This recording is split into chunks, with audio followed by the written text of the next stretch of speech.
Good evening and welcome to BATV News. I'm Andrew Laidley. Prime Minister Andrew Holness is responding to claims that manufacturers are being left out of the island's growth plan. This after JMA President Mitri Siaga accused the government of not offering manufacturers a seat at the table to discuss economic growth. The Prime Minister responded during an exclusive BATV interview which airs tomorrow night at 7:30. Here's more. This is what Mitri Siaga said. If I'm to answer you bluntly, the answer is no, not serious enough. When the Economic Growth Council gave the highlight of their areas for growth, manufacturing was not there. They spoke BPO, they spoke to agriculture, and they spoke to tourism. And we feel that if this country is going to grow, it's going to grow through production, and it's going to grow through manufacturing production. However, Prime Minister Holness says this is not the case. My diplomatic answer to you is that that is not an accurate statement. We have engaged a process of partnership, and the PSOJ, the Manufacturers Association, the Exporters Association, everyone is there. Everyone is there at all the various partnership forums. The Prime Minister argues that the manufacturing industry does play an integral role in the country's economic growth agenda. Well, I don't think I would agree with Mitri, my good friend, that the manufacturers have not been engaged. I have certainly been at pains to say that for the economy to grow, we need to grow firms. We need to grow particularly manufacturing firms. I don't believe that manufacturing is not a viable option for Jamaica. He says the government has already made strides in the energy sector, which is expected to boost manufacturers' contribution to economic growth. There are some industries in which we have a competitive advantage and some in which we have a comparative advantage. What government does to improve the economic environment will actually make a determination as to whether the competitive environment improves and to whether the comparative advantages improve. What we have done in terms of the diversification of energy is giving a comparative advantage to Jamaica and also a competitive advantage to Jamaica. And that is going to make manufacturing a greater possibility as a driver of economic growth. Finance Minister Audley Shaw spent the initial parts of his presentation before the Standing Finance Committee in Parliament this morning, clarifying some of the changes published in the 2017-2018 estimates of expenditure. More in this report. Audley Shaw says the budget includes a new definition of public debt, which becomes effective on April 1 of this year. Now, Mr. Chairman, for the purposes of this budget, I want to indicate that there is a change in the definition of public debt. Effective April 1 of this year, 2017, public debt will become effective. Public debt will be defined as the consolidated debt of the specified public sector bodies, net of the cross holdings of debt. That is to say, internal debt, in which case there's some amount of double counting in that respect. He says the new definition allows for a lower debt to GDP ratio, pointing out that the debt to GDP ratio for the upcoming fiscal year is 108%, down from over 120% under the old definition. So, Mr. Speaker, the significance of this new definition is that although you'll see in the books the debt to GDP ratio listed right now at 124%, under the new definition, that ratio becomes 115%. And the target for the debt to GDP ratio for the new fiscal year will be 108%. The finance minister indicates that changes have also been made in the budget structure for 5 departments and agencies to align them with the 2030 goals. Changes do not impact the level of funding nor the work of the MDAs. These changes are the result, Mr. Chairman, of a reclassification exercise being undertaken by the Ministry of Finance and the Public Service to classify the budgets of MDAs into results-based programs, which are linked to the high-level national outcomes and strategies in Vision 2030 and other macro-level policy priorities. The 5 departments and agencies experiencing changes include the Ministry of Industry, Commerce, Agriculture and Fisheries (MICAF), the Police Department, the Passport, Immigration and Citizenship Agency (PICA), the Jamaica Customs Agency (JCA), and the Registrar's General Department (RGD). Opposition spokesman on finance Dr. Peter Phillips also made his opening remarks before the Standing Finance Committee this morning. He's arguing that the issues of education and security will be a focal point in his contribution to the budget debate in the coming weeks. Nordia Francis Williams has that report.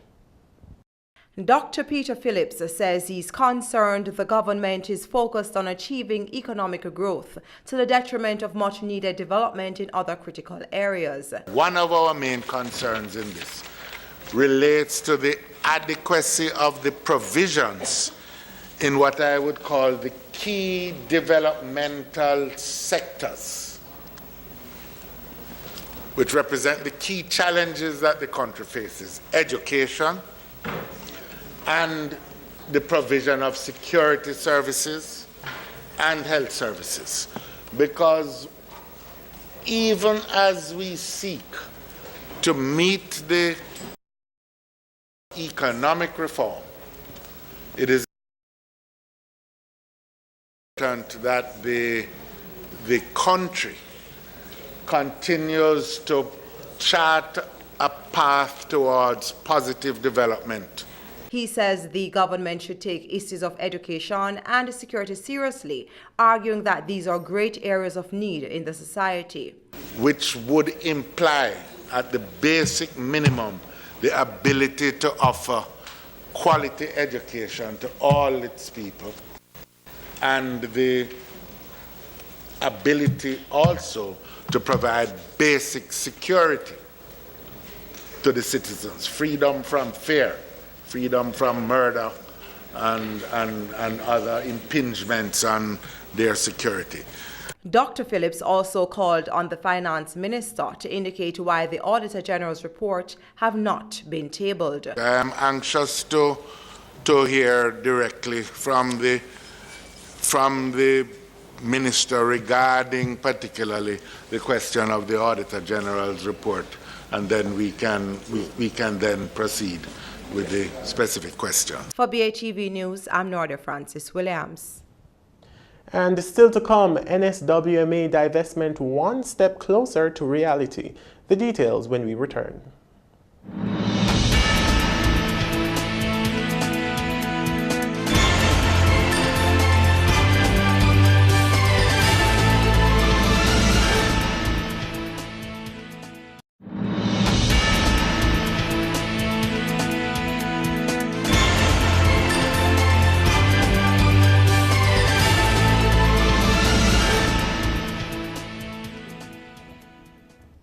Welcome back. Chairman of the enterprise team overseeing the divestment of the National Solid Waste Management Authority, NSWMA, Littleton Tani Shirley, says a pre-feasibility study has begun on the divestment of the commercial activities of the entity. Mr. Shirley says a consultant has been engaged through funding from the Public-Private Infrastructure Advisory Facility. The facility is a trust fund administered by the World Bank to prepare a pre-feasibility study report on an integrated solid waste management system for Jamaica. The final pre-feasibility report is expected to be completed in July of this year. The government, through the Ministry of Local Government and Community Development, is seeking to develop a comprehensive solid waste management program, which would over time allow the NSWMA to focus on being a regulator rather than an operator. The Solid Waste Management Program is expected to provide opportunities for private sector investments via public-private partnerships. The reformed Solid Waste Management Program will give consideration to maximizing waste collection, waste sorting, recycling waste to energy recovery, and reduction of waste going to landfills. The enterprise team is being supported by the Development Bank of Jamaica as transaction managers and secretariat. Mr. Shirley was speaking during a tour of the Riverton City facility recently. Tourism Minister Ed Bartlett says discussions have begun to provide better housing solutions for workers in the tourism industry. He was a guest on the latest episode of BATV's On Point. Anthony Morgan reports.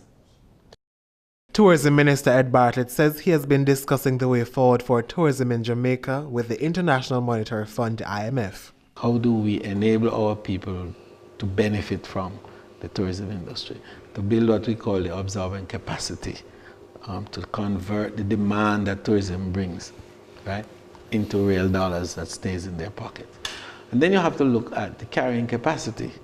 You have to ensure that the physical infrastructure is there, that the waste disposal systems are also in place, and that the social infrastructure is also in place. He says the government is also working on providing housing solutions for tourism workers, but argues that more needs to be done. As part of the policy direction that we pursue in tourism, in building out what I call the human capacity, we're looking at housing too.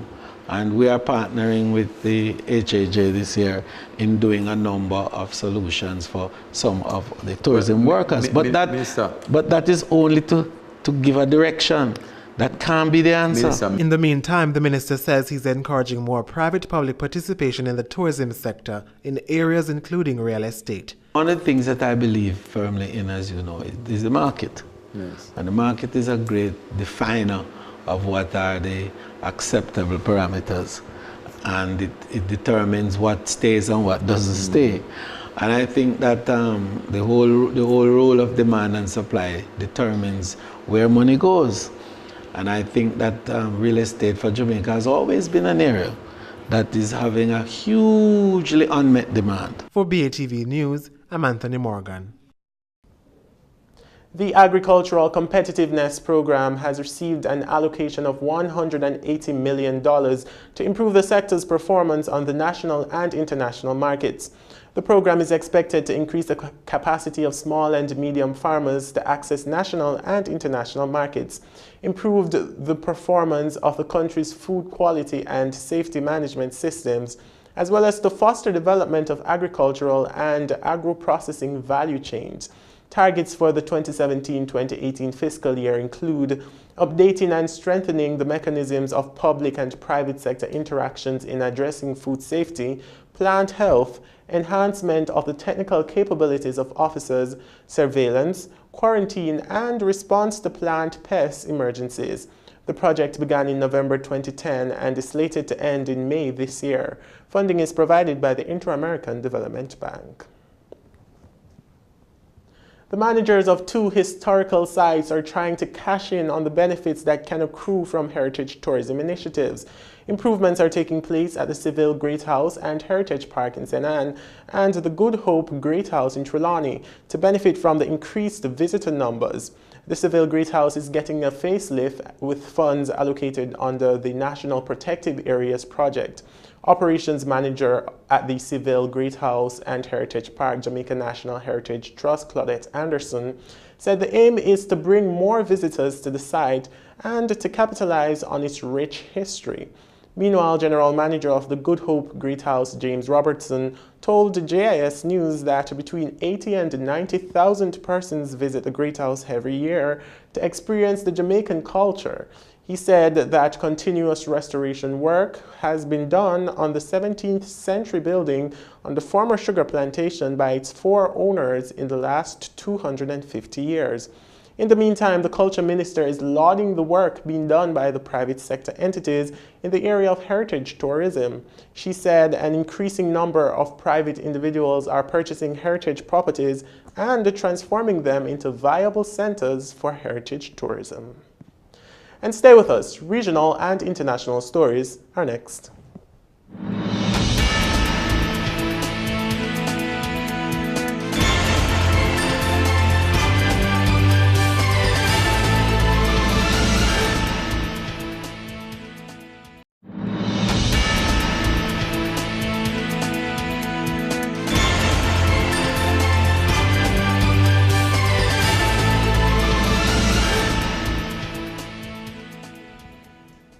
Welcome back. It's time now for regional and international news.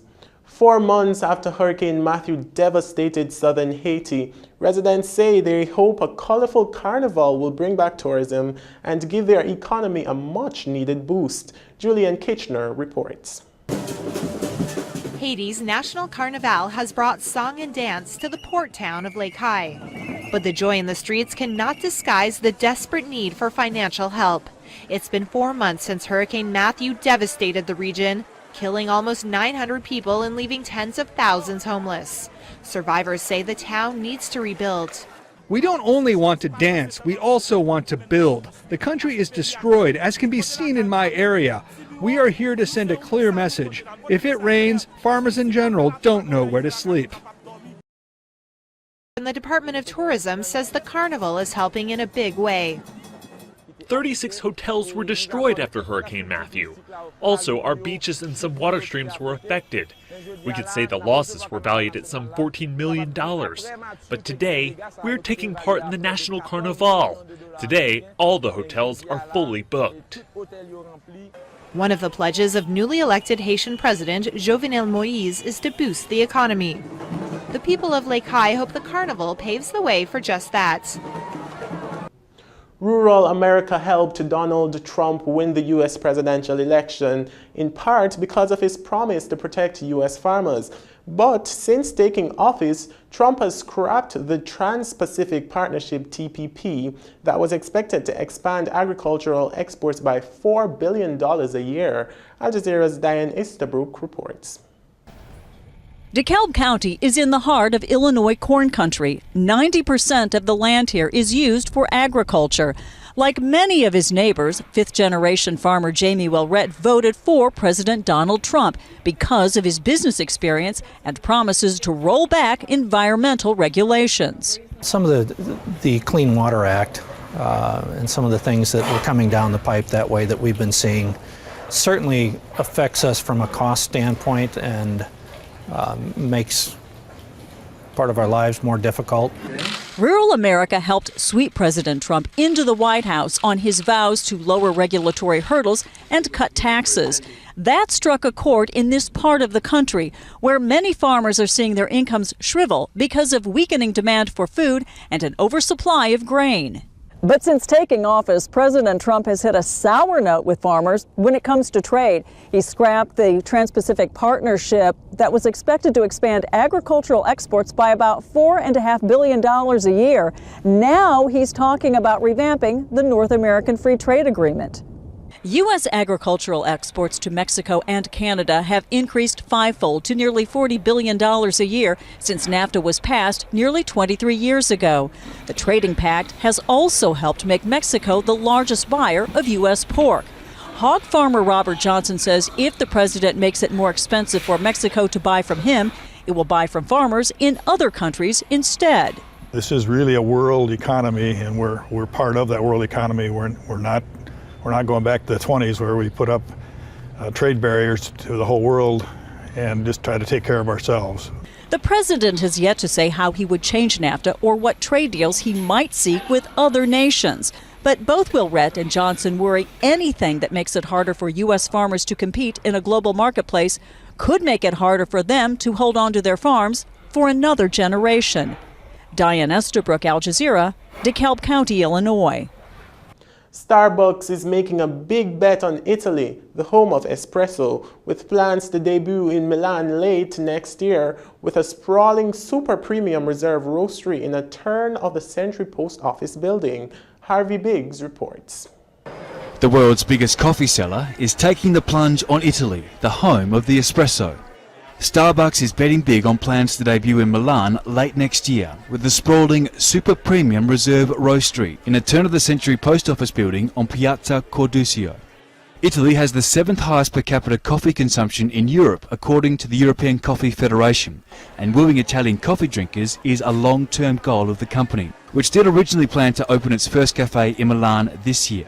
But Chairman and Chief Executive Howard Schultz says for the first time the coffee chain will build a roastery before a traditional shop and is brewing plans for a number of sites for stores in Milan to follow.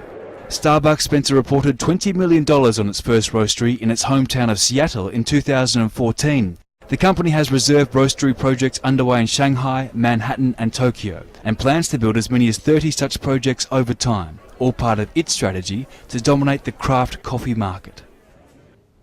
With an election on the horizon, French 10-year bond yields have hit a one-month low, pushing other Eurozone sovereign yields lower. Sonia Legg reports.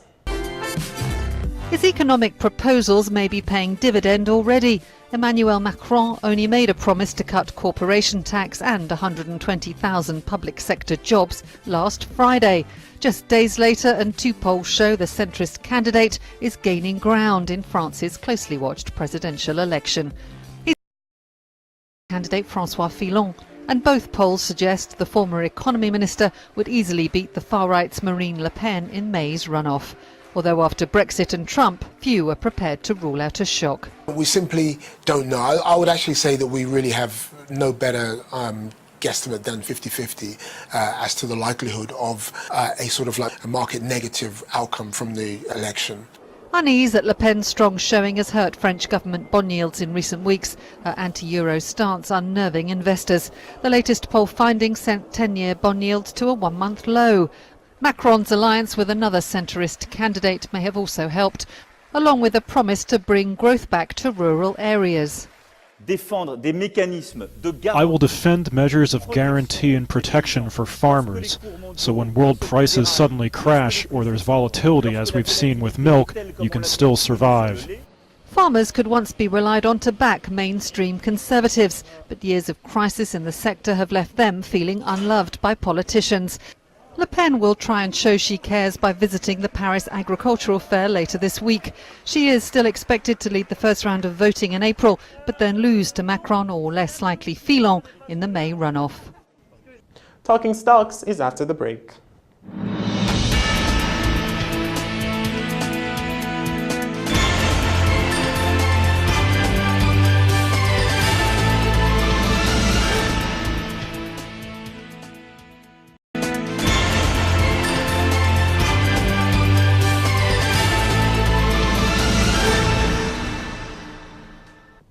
Welcome back. It's time now for Talking Stocks. 47 stocks traded today, of which 21 advanced, 19 declined, and 7 traded firm. The main JSE index declined by 1,373 points to close at 230,967 points. The junior index advanced by 33 points to close at 3,089 points. Over 5 million units traded, valued at more than $32 million on the Jamaican dollar market. And on the US dollar market, over 111,000 units traded, valued at over $33,000 US dollars. Cable and wireless with over 2 million units changing hands accounted for 45% of the market volume. Jamaica Stock Exchange was second with over 411,000 units trading. JMMB 7.5% with 368,000 units accounted for 7% of the market volume, crossing the floor. Consolidated Bakeries was the top advancer, up 46 cents to close at $3.89, followed by Medical Disposables and Supplies, up 68 cents to close at $6.46, and General Accident Insurance Company up 30 cents to close at $3.57. The main decliners were T-Tech losing 79 cents to close at $8.50, followed by Margaritaville Turks down 3 cents to close at 32 cents, and Seprod Group down $3.82 to close at $41.25. And that's the news for this evening, but before we go, a recap of our top story. Prime Minister Andrew Holness refutes assertions from JMA President that manufacturers aren't being included enough in discussions about growing the Jamaican economy. The Prime Minister responded during an exclusive BATV interview, which airs tomorrow night at 7:30 p.m. Thanks for watching. For more content, visit our website at batvja.com. I'm Andrew Laidley. Pleasant viewing.